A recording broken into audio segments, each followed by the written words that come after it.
morning, East Leiden, and welcome back to the Eagle Update. We hope you're having a great week, and we hope you're excited for winter break that's right around the corner. I'm Yoshi. And I'm Sam, bringing you the Eagle Update for December 16th and 17th. In this episode, our team's field reporters cover a number of topics. Our first segment this week is on balancing part-time jobs. And finally, our reporters want to wish you a Merry Christmas and Happy Holidays from us to you. Thanks for tuning in. We hope you enjoy this week's episode. East Leiden, your Eagle Update starts right now.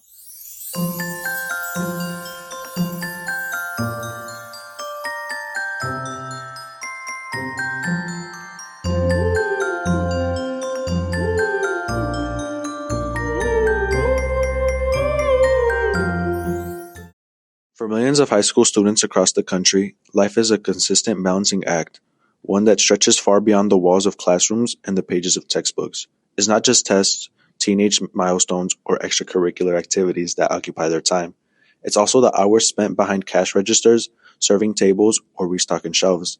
These students are navigating between academic demands and the financial responsibility that comes with a part-time job. I'm usually scheduled from 4 to 8 after school, Monday through Friday, 4 to 9. I just really wanted money, and I also wanted to gain experience in the workforce, kind of get to know how it's like working as a 16-year-old. Doing my homework on time and turning it in on time is definitely one of the biggest struggles of having to work after school.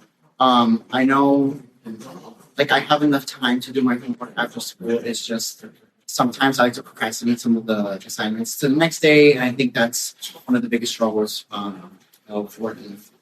I think it's really important for students to kind of know what it's like to work at such an early age, because then it gets easier over once you get older. Schools, families, and communities play a crucial role in helping these young workers find a sustainable rhythm. Whether it's through offering flexible schedules, mental health resources, or after-school programs, these support systems can make a difference between success and burnout. It starts with career awareness events. So we have things like speakers that come in. So we have Ask the Expert Day every year, and we have alumni come in and talk about their profession and what they're doing, just to kind of get some inspiration, get the kids thinking about those opportunities. Digital resources. So new this year, we have SchoolLinks. SchoolLinks has a whole Career Central. It's awesome, but you can research any occupation. You can figure out the minimum level of education, colleges or post-secondary programs that offer that specific training, what the median salary is, if that occupation is growing or shrinking, at what rate. There's some great YouTube videos. You just kind of see what the day in the life is. That's an awesome resource. So that's the biggest one I encourage. But then we do monthly job fairs. Then we have panel discussions. So we just do a lot of job shadow work. So if students want to try out a career before they formally apply and enter it, they could shadow that profession for a day. Additionally, we do mini internships, usually over spring break or summer break. Those opportunities, again, to try the occupation before you dive right in. Going to school is difficult because I have to manage my schoolwork and then going to work, which it's difficult managing both times. So I try to manage my schoolwork at school, or if I have time after. Usually I get up at 6 in the morning, head to school, survive all 10 of my classes, and then head to work. Usually it's not so packed. In the end, these student workers are more than just teens with jobs. They are hardworking, resilient individuals shaping their futures one shift, one assignment, and one day at a time. Each late-night study session after a long work shift represents more than just effort. It embodies a relentless pursuit of personal growth and stability. They are not merely learning how to balance books, they are learning how to balance life itself, preparing for a future they're determined to build, paycheck by paycheck and assignment by assignment. One thing I'll say is my door is always open. So at East Leiden, the careers office is room 161, and students are welcome to drop in at any time. So whether you just have a question about a job or you're looking for that first part-time job, stop in and see me. Starting in 2015, Spotify launched Spotify Wrapped to show users at the end of every year their top artists and listening habits, as well as the changes in music styles every month. Over the years, Spotify Wrapped has expanded to include fun facts about users' data, such as the astrological signs of their favorite artists and the color of their music aura. Hey, friend. Hello, friend. Who is your top artist on Spotify Rap this year? Lil Uzi Vert. Who is it? What was your top song? She by Tyler the Creator featuring Frank Ocean. All right, what's your name? Anthony Correa, And who is your top artist on Spotify Rap this year? Frank Ocean, Brent Fires, Tyler the Creator, What was your top song? Latch by Disclosure, something. What's your name? Darian, And who was your number one listen to artist this year? Lil Durk, And what was your number one song? Bros. I bet. And what's your name? G Cuts. And who is your top artist on Spotify Rap this year? Lil Bloodhound Jeff. And what was your top song? Ah.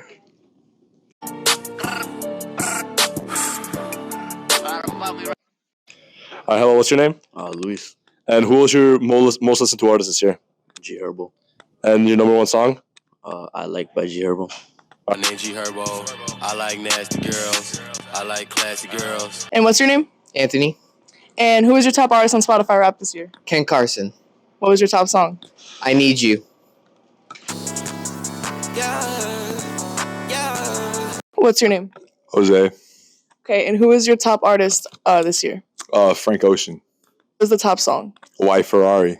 I'm sure we're taller in another dimension.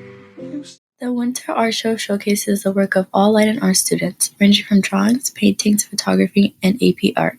There are many students who put in time in their art and deserve to be showcased. This semester, Estefania Jimenez, Lily Salgado, and Edith Gonzalez help us explore the Light and Art department and how their families encourage the pursuit of art. What made me be interested in art was actually my grandma. She used to draw a lot of flowers, and ever since I was a little kid, I always liked doodling. I was little when I first started. My family encouraged me to keep going and really made me feel like I was doing really good. My older brother, because when I was younger, he was in high school and I would look at the pictures that he would take and the drawings that he would make. So that kind of inspired me to go around, start taking pictures. Expanding from family encouragement, these students demonstrate their passion for art through their everyday lives as inspiration flows around them wherever they go. Whatever I find, any reference, I like to visualize stuff, see stuff, and anything that I found visually appealing, it just draws me in, and it's really interesting. After they find their inspiration, these art students are able to showcase their hard work through the Winter Art Show, which is seen as an opportunity for students across the art department. Seeing videos of artists and maybe just the world around me, I always liked how the different colors of things like trees, grass, houses, how they looked, and I really wanted to recreate it in a way. So that's how I really got into realism. I feel like anywhere is a good spot to take pictures. You can find anything random, just take a picture of it, find a good angle of it. Through the Winter Art Show, you can get noticed and maybe even get scholarships. The Winter Art Show provides us a lot to showcase our art and see how other artists and get inspiration. I do think it's really important for all art students, not just the advanced classes, because everyone wants to see their project or picture up there. And I think giving that feeling to every type of art student, it's a really good feeling. A lot of students aren't able to put their work out there, and most people aren't able to see them. People come, they're able to look at the artist, appreciate the artist and their artwork.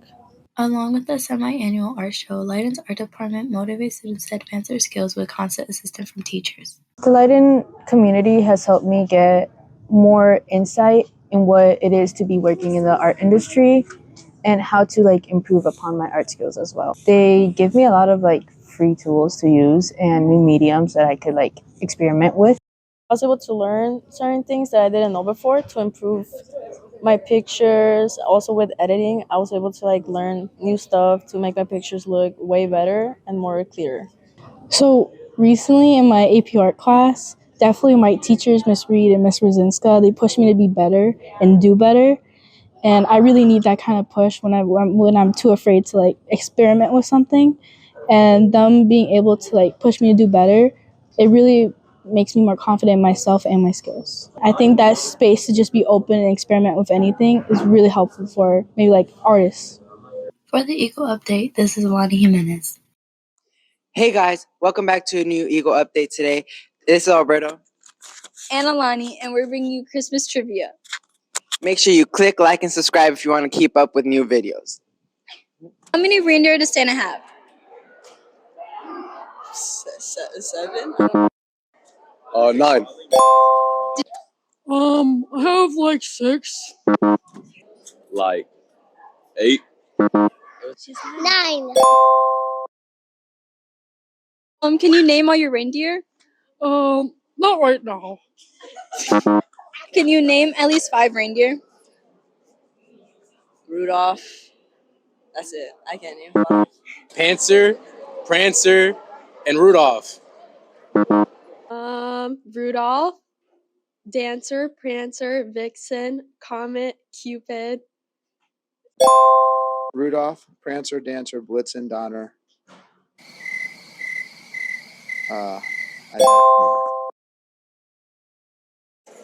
Where do Mr. and Mrs. Claus live? Antarctica. North Pole. The North Pole. North Pole. In the North Pole. What is the name of the Grinch's dog in the movie How the Grinch Stole Christmas? Toby. I don't know. Max. Yes. Thank you. Is it Max? Yeah. Yes.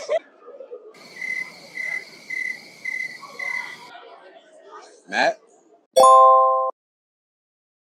What is Frosty Snowman's nose made out of? A button. A button. Coal. No. Carrot. No. The snowman's nose? Yeah, it's a button. Carrot, It's a button. It's a carrot. It's a button. It's a button? It's a button. What? This year, a Leiden alumni has been newly added to the science department. She's excited to share her memories being a student at Leiden and can't wait to make more now being a part of the staff. This is going to be my first year teaching here at Leiden. I graduated from West Leiden High School in 2020. So right now I'm currently teaching science. I teach both physical science and biology. So as a Leiden alumni, I have a deep appreciation for the community, for the school, and the different opportunities that it was able to give me. I was super involved in high school, and I loved all my teachers, and I found them to be really important mentors in my life. So I wanted to give back to my community and be that person for students that live where I'm from. I had a super close relationship with a lot of my teachers. I loved a lot of them, but 2 that really stuck out with me were Ms. Kritakakos and Mr. Pazel. So that was my algebra and my biology teachers. They were supportive to me not only in the classroom, but with things that were going on in my life, and they just really helped guide me through those tough moments that I was going through. So I forever appreciate them as mentors, and I'm glad to be working with them and friends on Facebook. At Leiden, I was involved in a lot. So definitely I was involved in Blue Crew, which I now sponsor, so I'm the club sponsor for that. I was on the varsity POMS team, so I participated as a captain for that. I was in student council, the class advisory board for my year. Service club, of course. Service club was definitely one of my favorites. And Although Ms. Flores was involved in many activities and extracurriculars throughout her high school years at Leiden, her most memorable experience was being on the Leidenette dance team. favorites was being a part of the POMS team. I loved to perform. I was very shy, so believe it or not, when I had to give a public speech, like public speaking, I was like the worst at in high school. I would literally cry after that, but when I was on the field or when I was on the court and I was dancing, like I was happy and I could do that all day. So definitely competition season for dance was one of my favorite memories as well. While being such a dedicated dancer, Ms. Flores was also able to manage and excel in her other activities, setting a good example for her students. I think Leiden as a school just provides so much opportunity for its students. I think teaching students that I'm able to relate to is really important to me, just so that I'm able to understand the different things that they're going through at this phase of their life. So being able to relate to students, a school that has a lot to offer to not only the students, the families, but also the teachers. There's just such an amazing community of support here. And I do feel like I have a lot to contribute to not only the students, but the teachers and the community in general as an alumni. Like I said, every community is different. So the schools that I've taught at in the past, they all have unique experiences that they bring to class, that they bring to school. and I'm able to relate with my students a little more. I understand that times have changed a lot for sure, but I think it helps me be more empathetic to what my students are going through, and I'm able to better support them through this page of their life. As a teacher, she has already made a huge impact on the student body during her first semester, and we can't wait to see how the second semester unfolds and what the future further holds for her as a teacher here at Leiden. For the Eagle Update, this is Alessia Candela and Caitlin Whitnick. And that's all the news we have time for today, Eastline. And remember to check your email and read the daily bulletin for news on club meetings, tryouts, and other events here at school. And as a reminder, the last 2 days of school, December 19th and 20th, are half days. If you got ideas for future segments, send an email to Mr. Rossi. We look forward to telling your stories. For the Eagle Update, this is Sam and Yoshi signing off.